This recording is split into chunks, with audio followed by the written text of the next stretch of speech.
The massive display screen at Earth Defense Force headquarters lit up with strange patterns of light. Admiral Reed stood before it, his weathered face reflecting the pulsing signals. He had spent 30 years preparing for this moment, though few knew the true extent of Earth's readiness.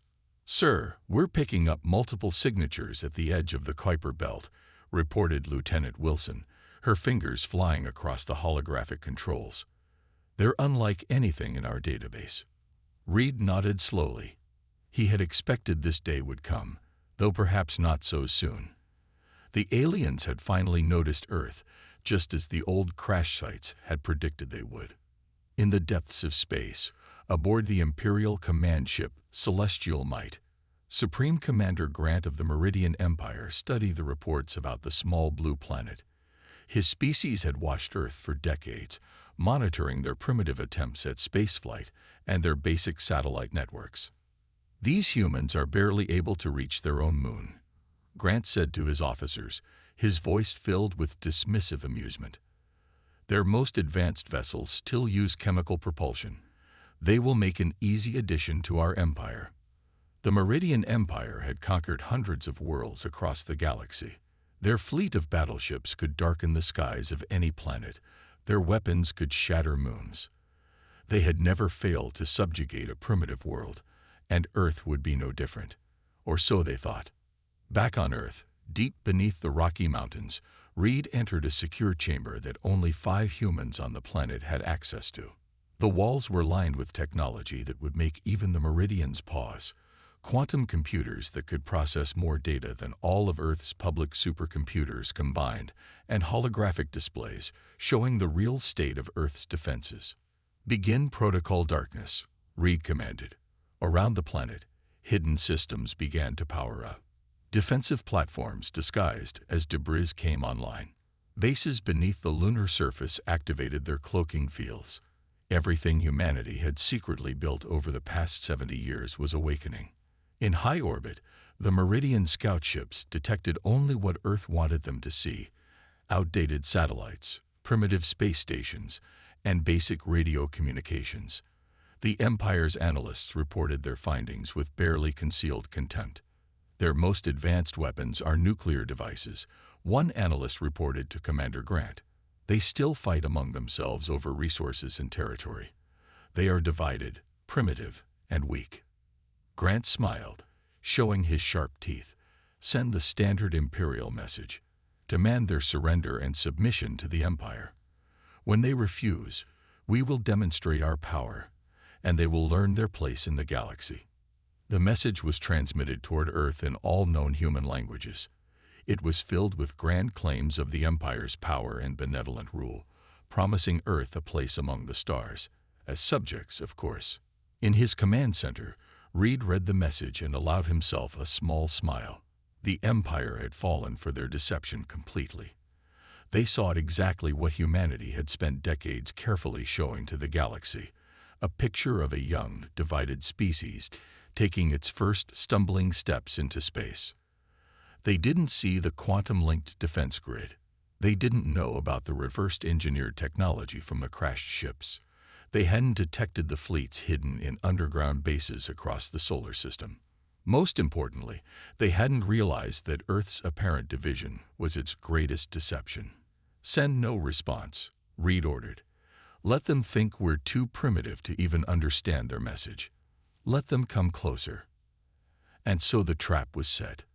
The Meridian Empire, in all its power and glory, prepared to teach Earth a lesson about galactic civilization. They didn't realize they were about to learn one instead. The first step of humanity's long-prepared plan was in motion. As Reed watched the Empire's ships move closer, he thought about how surprised they would be to learn that Earth's first contact with alien life hadn't been with their grand fleet, but with the scattered remains of their ships that had crashed on Earth decades ago. The underground base hummed with activity as Admiral Reed walked through its massive halls. 70 years of secrecy were about to pay off. Around him, massive screens showed the positions of Earth's hidden defenses. Thousands of satellites and weapons platforms disguised as space junk, all waiting for the command to activate. "Status report on Protocol Darkness," Reed commanded, entering the main control room. Major Thompson looked up from his station, his face illuminated by the blue glow of holographic displays. All systems are going dark as planned, sir. The public internet and communication networks are showing normal activity, but our real systems are now completely hidden. The truth about Earth's technological advancement was something only a handful of people knew. It had started in 1947, when the first alien ship crashed in New Mexico. But it wasn't the last.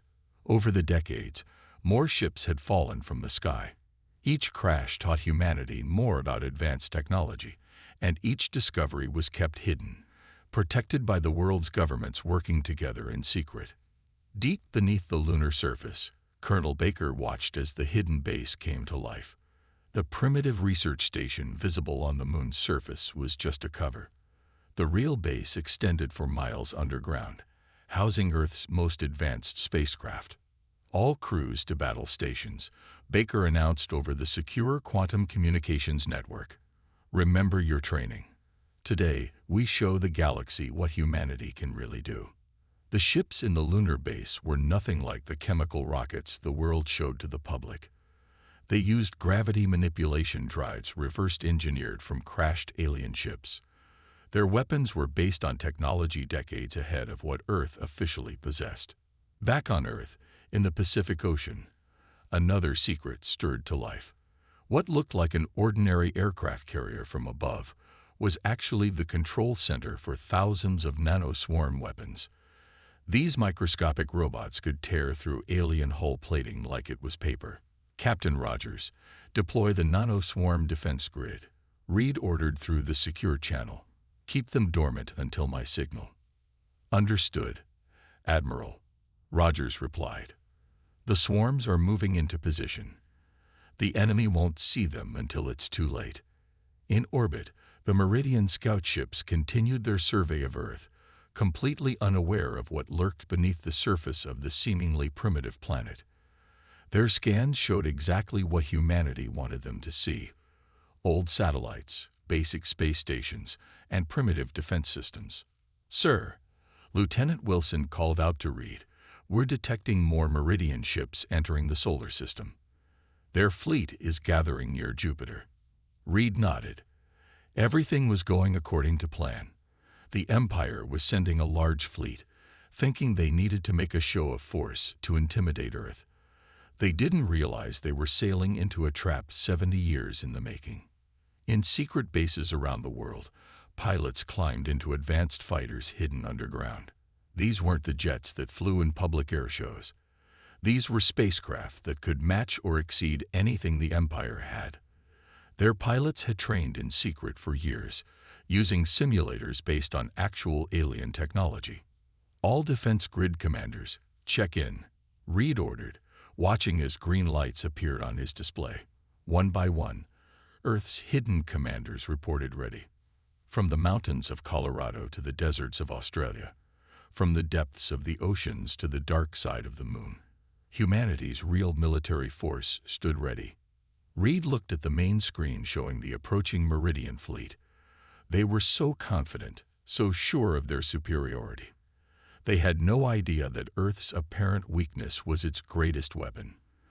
The decades of pretending to be primitive, of hiding their true capabilities, were about to pay off. Let them come, Reed said quietly. Let them think we're easy prey. When they get close enough, they'll learn what humanity is really capable of. The trap was almost ready to spring. Humanity's greatest deception was about to become the Empire's worst nightmare. The Meridian fleet emerged from their faster-than-light travel near Mars, their massive ships casting long shadows across the red planet. Commander Grant stood on the bridge of his flagship, looking at the blue planet that would soon become another jewel in the Empire's crown. Launch the scout ships, Grant ordered, his voice filled with confidence. Let's give these primitives a proper show of force. The Imperial ships were massive, each one larger than Earth's largest cities. Their hulls gleamed with a metallic purple sheen, covered in weapons that could reduce planets to ash. Smaller ships swarmed around them like angry wasps, ready to sting.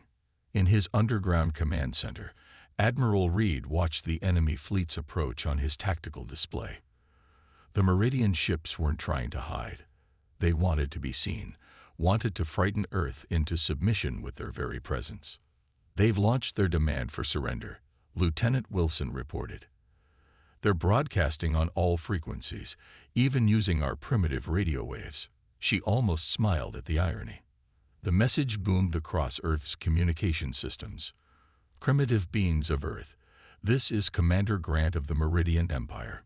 Your planet has been chosen to join our glorious civilization. Resist, and we will demonstrate power beyond your comprehension. Submit, and you will serve a greater purpose in the galaxy." Reed watched as his officers maintained their positions, following the plan they had practiced for years. No one responded to the message. Earth's official channels remained silent, playing their part perfectly. "Sir," an Imperial officer reported to Commander Grant, "we're detecting some unusual energy readings from their lunar surface." The officer frowned at his instruments, but they don't match any known weapons or defense systems. Grant dismissed the concern with a wave of his hand. Probably their primitive attempt at detection equipment. These humans still think nuclear weapons are advanced technology. He turned to his weapons officer. "Prepare a demonstration. Target one of their obsolete satellites." One of the smaller Imperial ships moved forward, its weapons charging. The beam shot out, destroying an old weather satellite in a bright flash. "Send another message," Grant commanded. "Tell them that was merely a fraction of our power." In the lunar base, Colonel Baker watched the display of force with calm eyes. "They're following the exact pattern intelligence predicted," he reported to Reed, "destroying outdated equipment to show their superiority." Reed nodded. "Keep our forces hidden. Let them think their demonstration is having the desired effect." The Meridian fleet moved closer to Earth, spreading out in a classic invasion formation. Their sensors swept the planet repeatedly, but they found only what Earth wanted them to see: primitive defenses, basic technology, and a seemingly frightened population. "Sir," another Imperial officer called out to Grant, "we're detecting some anomalies in their orbital patterns. Some of the debris doesn't move quite right." Grant frowned slightly. "Explain." "Some pieces of their space junk. They seem to adjust their orbits slightly. It's probably nothing. Their gravitational calculations must be off." Grant studied the tactical display. Everything looked normal, except there was something about the humans' complete silence that bothered him. Most primitive species either attacked foolishly or begged for mercy. The humans were doing neither. "Launch another warning shot," he ordered. "Take out their main space station." As the Imperial weapons powered up, Reed watched calmly. The Empire was about to learn an important lesson. Sometimes silence wasn't a sign of fear. It was the calm before the storm. The trap was nearly ready. All Earth needed was for the Meridian fleet to come just a little bit closer. Commander Grant was losing patience. The humans' continued silence was becoming irritating. His fleet had moved into Earth's orbit, their massive ships blocking out the stars as they positioned themselves for the final show of force. "Target their largest military installations," he ordered. "Let's see if they maintain their silence when faced with real power." But before his ships could fire, something unexpected happened. The space debris around his fleet began to move. "Sir," an Imperial officer shouted, real fear in his voice for the first time. "The debris field, it's activating." What the Empire had dismissed as space junk suddenly came alive. Thousands of pieces of debris transformed, revealing advanced weapon systems that had been hiding in plain sight. Earth's orbital defense grid awakened, surrounding the Imperial fleet in a web of deadly technology. Admiral Reed's voice finally broke Earth's silence, broadcasting on all frequencies. "Meridian Fleet, you have entered restricted space. This is your only warning. Withdraw immediately." Grant laughed at the warning. "They think a few hidden weapons will save them. Launch fighters. Destroy their pathetic defenses." The Imperial fighters streamed out of their carrier ships, expecting an easy victory. Instead, They flew straight into humanity's trap. The debris field wasn't just weapons. It was also a maze of quantum-linked gravity distortion fields. "Activate the gravity nets," Reed commanded. Imperial fighters suddenly found themselves pulled in multiple directions as Earth's gravity weapons created a web of conflicting gravitational forces. Dozens of fighters were torn apart before they could even fire a shot. Impossible. Grant slammed his fist on his command console. "Their technology is primitive. We monitored them for decades." "Second wave, engage," Reed ordered. From the dark side of the moon, Earth's hidden fleet emerged. The ships were smaller than the Imperial vessels, but far more maneuverable. They had been designed specifically to combat the Empire's technology, using everything humanity had learned from studying crashed alien ships. Colonel Baker led the lunar fleet, his ships moving in formations that the Empire had never seen before. "All ships, execute attack pattern Delta," he commanded. "Remember your training." The Earth ships dove through the Imperial formation, their advanced shields absorbing enemy fire while their weapons found weak points in the Imperial ship's armor. Years of studying crashed alien vessels had taught humanity exactly where to hit. "Sir, we're losing ships," an Imperial officer reported to Grant, panic in his voice. "Their weapons, they're using technology that matches our own." Grant watched in horror as his supposedly invincible fleet was caught in a perfectly executed trap. The humans had positioned their forces exactly where they needed to be, using the Empire's own arrogance against them. "Launch the nano-swarms," Reed commanded. Captain Rogers, from his carrier in the Pacific, gave the order. Clouds of microscopic robots swarmed toward the Imperial ships, slipping through their shields and beginning to dismantle their hulls at the molecular level. "Our outer hull is being compromised." Imperial ships began reporting across all channels. Some kind of atomic-level attack. Grant watched as his mighty fleet, which had conquered hundreds of worlds, found itself trapped and under attack from all sides. The primitive humans had not only matched Imperial technology. In some ways, they had surpassed it. "Order all ships to fall back," Grant commanded. "We need to regroup." But Reed had planned for this too. The gravity nets were already in position, cutting off their retreat paths. The Empire's mighty fleet was caught in a trap decades in the making, facing an enemy they had fatally underestimated. "All Earth forces," Reed broadcast, "execute final attack phase. Let's show the Empire exactly what humanity can do." The space around Earth had become a battlefield of light and chaos. Imperial ships tried desperately to fight back as Earth's forces pressed their advantage. Commander Grant watched in disbelief as another of his mighty battleships fell to the humans' advanced weapons. "How is this possible?" he demanded. These humans, they were supposed to be primitive.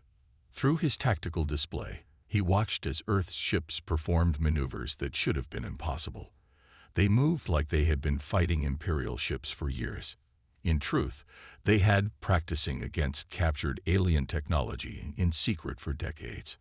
Admiral Reed directed the battle from his underground command center, his face illuminated by the holographic battle map. "Launch Operation Thunderstrike," he ordered. "All ships, execute attack pattern Omega." Earth's fleet split into 3 groups, each targeting a different section of the Imperial formation. The maneuver should have left Earth's ships vulnerable, but then something happened that made the Imperial officers stare in shock. Earth's ships seemed to flicker and jump through space. "Sir," an Imperial officer shouted, "the humans are using short-range teleportation technology." "But that's impossible. Even we haven't perfected that yet." What the Empire didn't know was that Earth had discovered the key to teleportation technology in a crashed ship 30 years ago. While the Empire had stopped developing it, thinking it impractical, human scientists had worked in secret to perfect it. Colonel Baker's voice crackled over the secure channel. "Lunar Fleet, activate quantum drives." His ships suddenly accelerated to speeds that the Empire's sensors couldn't track, appearing and disappearing around the Imperial vessels like ghosts. The nanoswarms continued their relentless attack, eating through Imperial hulls. Captain Rogers directed them with surgical precision from his carrier. "Target their weapon systems," he ordered. "Leave their life support intact." Grant watched helplessly as his fleet's supposedly superior weapons proved useless against Earth's defenses. The humans weren't just fighting back. They were winning, using technology that the Empire had never seen before. "Sir," Lieutenant Wilson reported to Reed, "the Imperial fleet is trying to regroup near their flagship. They're preparing for a mass energy weapon discharge." Reed allowed himself a small smile. "Just as we predicted. Activate the quantum shields." When the Imperial ships fired their most powerful weapons, something unprecedented happened. Earth's defensive grid absorbed the energy completely, using quantum technology to convert it into power for their own weapons. Grant stammered. "That's not possible. No civilization has ever." "All ships," Reed broadcast on an open channel, letting the Empire hear him clearly, "execute final phase of Operation Thunderstrike." Earth's ships moved in perfect coordination, their teleportation systems allowing them to appear at exactly the right positions. The gravity nets tightened, and the nanoswarms formed an impenetrable barrier around the Imperial fleet. Human fighters, smaller and more agile than their Imperial counterparts, darted between the larger ships. They targeted specific weak points that Earth had discovered from studying crashed Imperial vessels, causing devastating damage with precisely aimed shots. "Admiral," Baker reported, "we have them surrounded. The Imperial fleet is cut off from escape in all dimensions." Grant looked at his tactical display in despair. His mighty fleet, the pride of the Empire, was trapped and being systematically taken apart by a species they had dismissed as primitive. The humans hadn't just prepared for this battle. They had planned for it perfectly. "Your Empire made a mistake, Commander Grant."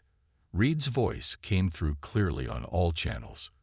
"You thought Earth was primitive, because that's what we wanted you to think.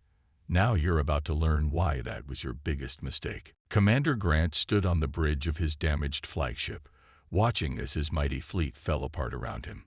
Emergency alarms blared throughout the ship, and damage reports flooded in from all directions. The humans had trapped them completely. "All ships, full power to engines," he commanded desperately. "We must break free and warn the Empire." But escape was impossible. Earth's gravity nets had created a complex web of distorted space around the Imperial fleet. Every time an Imperial ship tried to flee, it found itself pulled back into the trap. Admiral Reed watched the tactical display as the Empire's ships attempted to escape. "They're trying to use their emergency jump drives," Lieutenant Wilson reported. "Should we activate the FTL dampeners?" Reed nodded. "Show them our final surprise." Hidden satellites around the solar system activated, creating a field that made faster-than-light travel impossible. The Empire's ships were now truly trapped, forced to fight in normal space where Earth's forces had the advantage. "Impossible." Grant slammed his fist on his command console. "They can't have FTL interdiction technology. Even the Empire hasn't mastered that yet." But Earth had mastered it, thanks to the crashed Imperial scout ship that found in the Arctic 30 years ago. Its damaged drive system had taught human scientists everything they needed to know about preventing FTL travel. "Sir," an Imperial officer called out, his voice shaking, "we're detecting more Earth ships rising from the planet's surface. They're coming from underground bases. They're everywhere." Earth's hidden fleet was finally revealing itself. Underground bases across the planet opened, releasing ships that had been waiting for this moment. They rose from beneath the oceans, emerged from mountain hideouts, and launched from camouflaged facilities in deserts and jungles. All these years, Reed broadcast to the Imperial fleet, "While you thought we were primitive, we were studying you, learning your weaknesses, preparing for this day. Every crashed ship you lost, every probe that mysteriously disappeared, they taught us everything we needed to know." Grant watched in horror as Earth ships surrounded his fleet, using tactics and technology that matched or exceeded Imperial capabilities. The humans moved with practiced precision, disabling Imperial ships without destroying them. "Commander," his second-in-command reported, "our weapons are useless against their quantum shields. Their nanoswarms have disabled most of our systems. We can't win this fight." In his command center, Reed gave the final order. "All ships, execute containment protocol. Prepare to board the Imperial vessels." The nanoswarms had done their work well, carefully disabling weapons and engines while leaving life support intact. Earth's ships moved in closer, their teleportation systems ready to deploy boarding teams. "This is your final warning, Commander Grant." Reed's voice was calm but firm. "Surrender your fleet, or we will be forced to take more direct action.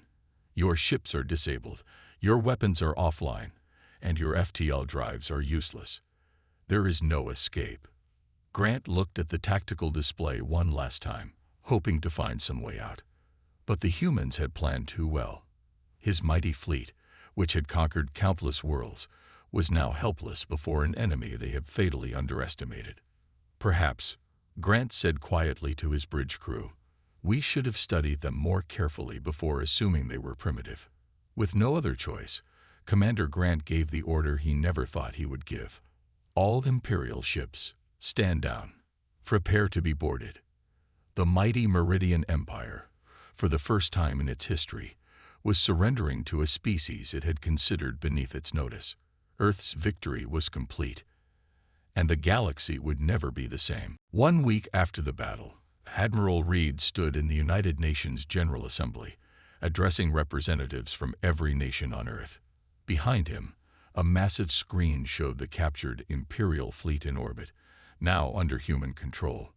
"For 70 years, we kept our true capabilities hidden," Reed spoke to the packed chamber.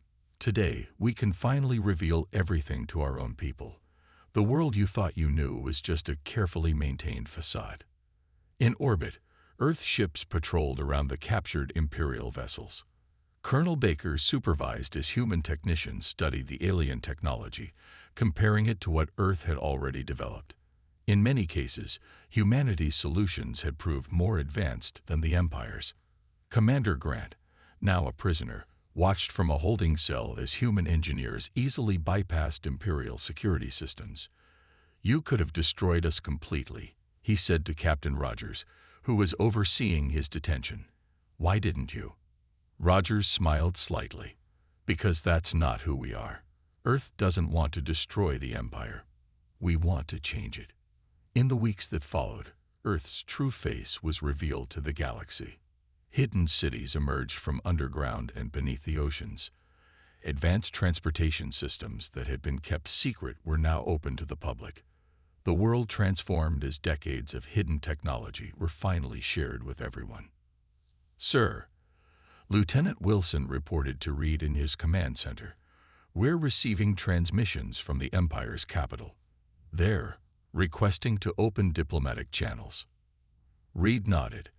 This was exactly what they had hoped for. The capture of an entire Imperial fleet had sent a clear message to the Empire. Earth would not be conquered, but it was willing to talk. "The Empire has ruled through fear for too long," Reed said to his staff. "Now they've learned that there are better ways. Prepare the diplomatic team." In orbit, Earth's ships began repairing the damaged Imperial vessels. Not as conquerors, but as equals helping those in need. The Imperial crews watched in amazement as their former enemies showed them technological advances they had never imagined possible. "I don't understand," Grant said to Rogers during another conversation. "Your people are helping us, sharing technology with us, after we tried to conquer you." Rogers looked at the former Imperial commander. "That's the difference between your Empire and Earth. You see power as a way to control others. We see it as a responsibility to help them." 3 months after the battle, Earth's first official diplomatic mission prepared to leave for the Empire's capital. The ships they would travel in were no longer disguised as primitive vessels. They proudly displayed Earth's true technological achievement, a symbol of humanity's emergence onto the galactic stage. In his final address before the diplomatic mission departed, Reed spoke to the people of Earth. For generations, we hid our strength, waiting for the right moment. Now, we step into the galaxy not as conquerors, not as subjects, but as equals. We will share our knowledge, our technology, and our wisdom with others. The Empire tried to subjugate us, but instead, they will learn from us. The diplomatic ships launched from Earth, their advanced drives creating beautiful patterns in the sky that everyone could finally see openly. Humanity had kept its greatest secret for 70 years, building and preparing in silence. Now, they would help reshape the galaxy. Commander Grant, watching the diplomatic fleet depart from his holding cell, finally understood the truth. Earth hadn't just outsmarted the Empire militarily. They had shown a better way to exist in the galaxy. The humans had won not just through superior technology and strategy, but through their ability to show mercy and offer friendship even to those who had tried to conquer them. The age of hiding was over. The age of humanity's leadership in the galaxy had begun.